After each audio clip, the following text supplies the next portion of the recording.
کریں گے، ایک عالم کو بھی کھڑا کریں گے، عابد جس کے پاس علم نہیں، جو علم کو پھیلاتا نہیں، جانتا نہیں، زیادہ ضروری مسائل جانتا ہے، خود نیکی کرتا ہے، خود جنت میں جانے کی کوشش کرتا ہے، اس کو کھڑا کر کے کہیں گے ادخل الجنہ، میں راضی تجھ سے، چلا جا تو جنت میں، چلا تھا۔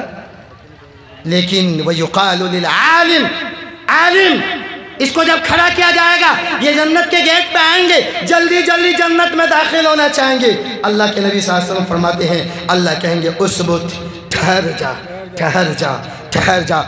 ترغیب و ترہیب منزلی کی روایت سناؤ، ٹھہر جا ٹھہر جا۔ یہ پریشان ہو جائے گا بھئی کیوں ٹھہروں؟ تو ابھی اسی وقت سبسکرائب کیجئے، پھر ملتے ہیں نیکسٹ ویڈیو۔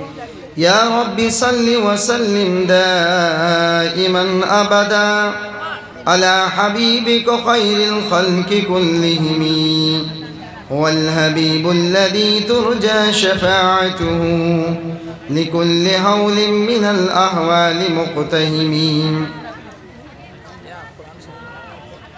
انتہائی مختصر وقت میں مجھے صرف 3 پیغام دینا ہے اور اپنی جگہ لینی ہے۔ پہلا پیغام تو یہ ہے کہ یہ جلسہ قرآن کریم کی نسبت پر ہے، تو پہلا پیغام قرآن کے حوالے سے ہے۔ ترمذی شریف میں اور ابن ماجہ شریف میں روایت ہے، داماد رسول حضرت علی کرم اللہ وجہہ سے مروی ہے کہ نبی کریم صلی اللہ علیہ وسلم نے ارشاد فرمایا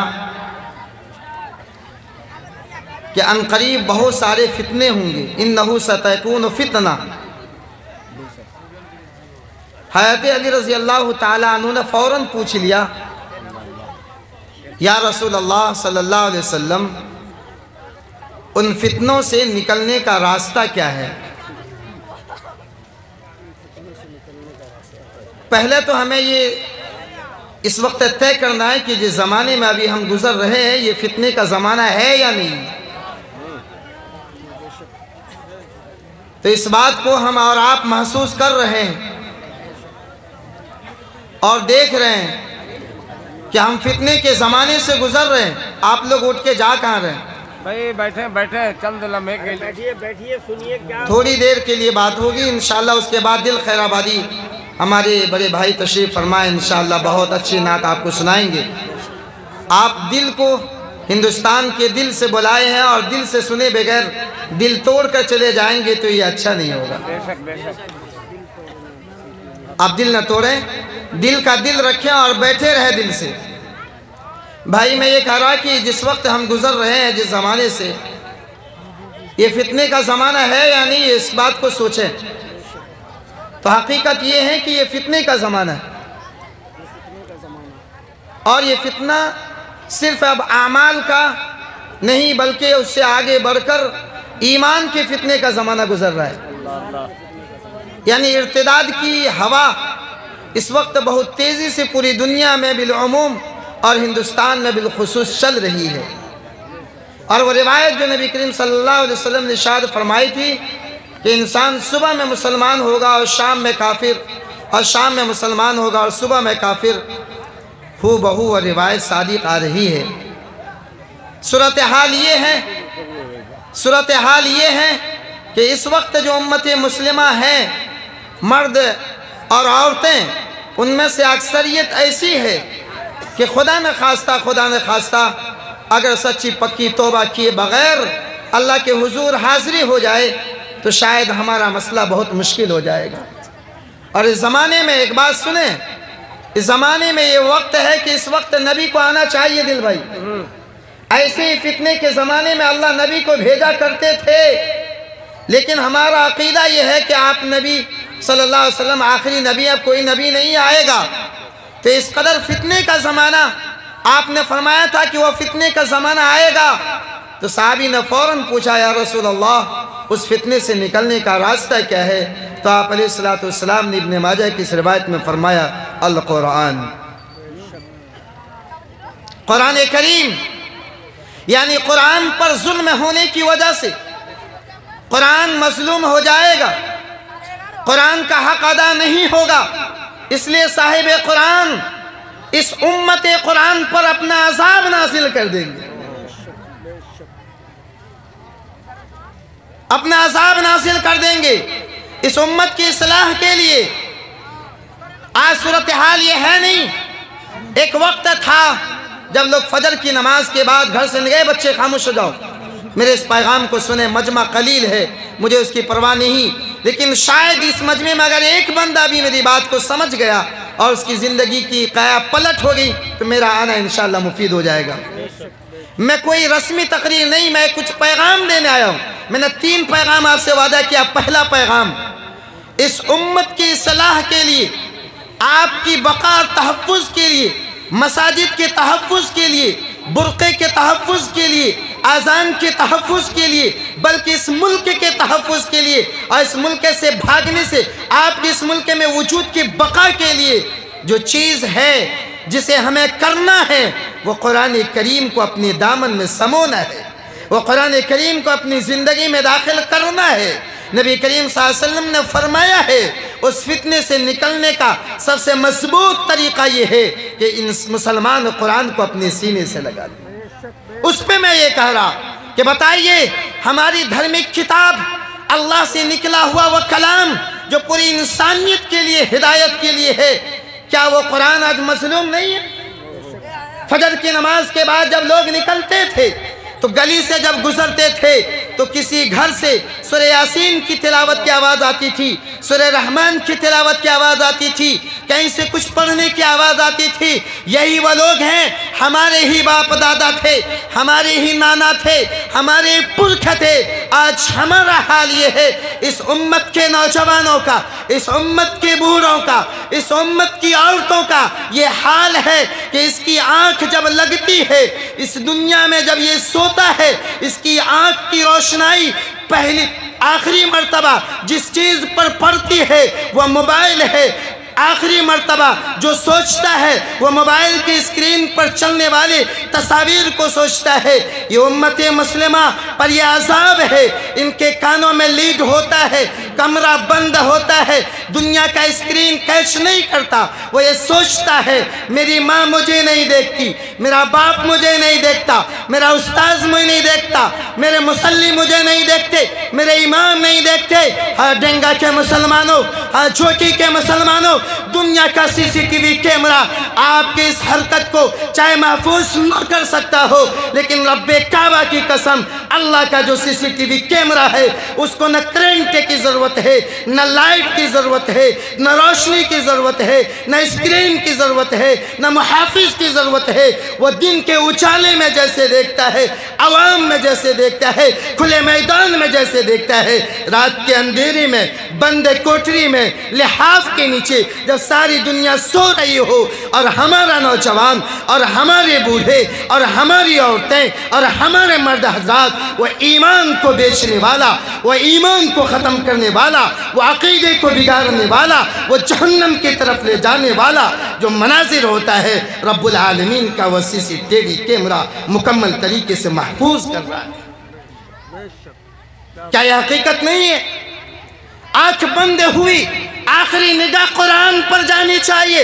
نبی نے فرمایا قرآن پڑھ کے سویا کرو، سورتیں پڑھ کے سویا کرو، سورۃ الملک پڑھ کے سویا کرو، سورۃ واقعہ پڑھ کے سویا کرو۔ امت مسلمہ فلم دیکھ کر سوتی ہے، گانا دیکھ کر سوتی ہے، ناچ دیکھ کر سوتی ہے، فحش مناظر دیکھ کر سوتی ہے، ڈرامہ دیکھ کر سوتی ہے، ٹی وی دیکھ کر سوتی ہے۔ آپ کیا سوچتے ہیں؟ سوتے وقت آپ کا سارا وجود گناہ پہ جا رہا ہو، اور جب آنکھ کھلتی ہے، صبح ہوتی ہے، دعا پڑھنی چاہیے، قرآن پڑھنی چاہیے، سو کر اٹھ کر ہماری نگاہ قرآن پر جانی چاہیے۔ لیکن امت کا ظالم مرد، امت کی ظالم عورتیں جب اس کی آنکھیں کھلتی ہے سب سے پہلے نیند کی حالت میں اس کا ہاتھ موبائل پر پہنچتا ہے۔ کیا دل اور یہ ڈھونڈتے ہوئے موبائل کو اٹھاتے ہیں، سب سے پہلے واٹس ایپ کھولتے ہیں، کس نے کیا چیٹ کیا ہے، فیس بک کھولتے ہیں، گوگل کھولتے ہیں۔ ہائے افسوس جس امت کا یہ حال ہو، قرآن کو چھوڑ کر یوٹیوب کو، فیس بک کو، چیٹنگ کو انہوں نے اپنا مشغلہ بنا لیا، یعنی جنت کے راستے کو چھوڑ کر جہنم کے راستے کو بالقصد اختیار کر لیا ہو، کیا آپ سمجھتے ہیں آپ پر اللہ کی رحمت آئے گی یا اللہ کا عذاب آئے گا؟ وہ تو خیر ہے، وہ تو خیر ہے۔ جتنی بدماشیاں ہیں، جتنی شرارتیں ہیں، جتنی گناہیں ہیں، جتنی بدعمالیاں ہیں، اس کے مطابق اللہ کی طرف سے سزائیں نہیں ہیں۔ اگر اللہ پکڑ پر آ جائے، ایک منٹ کے لیے روئے زمین پر ہم سانس نہیں دے سکتے۔ ہمیں اس بات کو سمجھنے کی ضرورت ہے۔ یہ میرا پہلا پیغام ہے امت مسلمہ سے۔ اگر آپ قرآن پڑھنا جانتے ہیں، آپ کے ماں باپ نے آپ کو پڑھایا ہے، افسوس کا مقام ہے قرآن پڑھے لکھے لوگوں نے قرآن کو بھلا دیا۔ قرآن یہ ہاتھ میں لیتے ہی مر جائے کوئی قرآن پڑھتا ہے، شب برات میں قرآن پڑھتا ہے، رمضان میں قرآن اللہ کی توفیق ہوئے پڑھ لا، ورنہ پورے سال قرآن کو ہاتھ نہیں لگاتا ہے۔ روایت سناؤں، قطبی کی روایت، دارا قطنی کی روایت ہے، علامہ شفیع عثمانی نور اللہ مرقدہ نے معرفت القرآن میں بھی لکھا تھا، توجہ سے۔ اللہ کے نبی نے فرمایا من تعلم القرآن وعلق مصحفه لم يتعاهده ولم ينظر فيه جاء يوم القیامت متعلقا به۔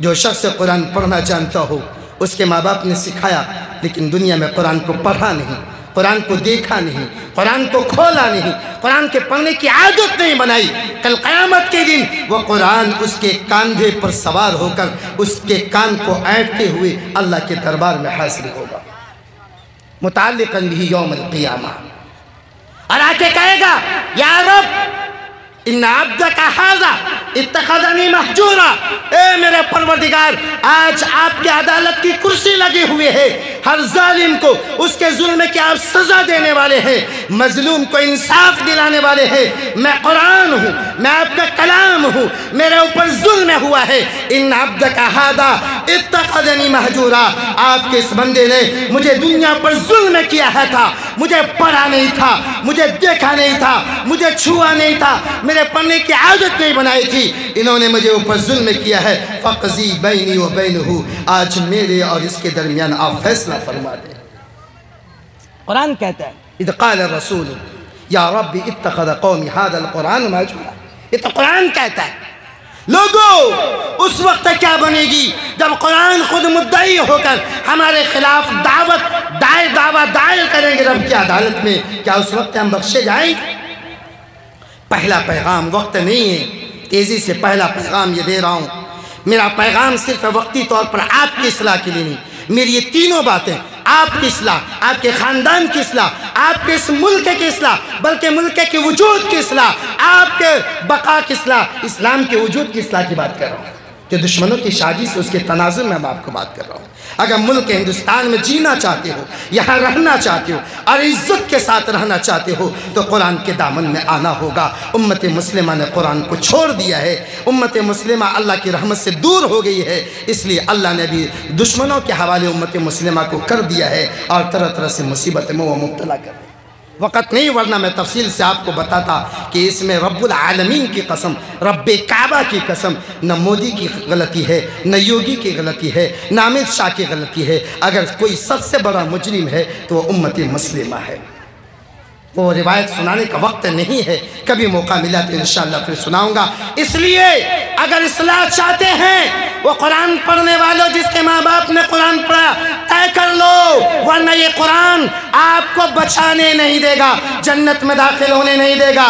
آپ عادت بنا لو قرآن کے پڑھنے کی، تلاوت کی عادت بنا لو، جو پڑھنا نہیں جانتے ہیں سننے کی عادت بنا لو، قرآن کو دوسرے صاحب سے سنو، اور جب تک موت نہ آئے زندگی باقی رہے قرآن کو سیکھنے کی کوشش کیجئے۔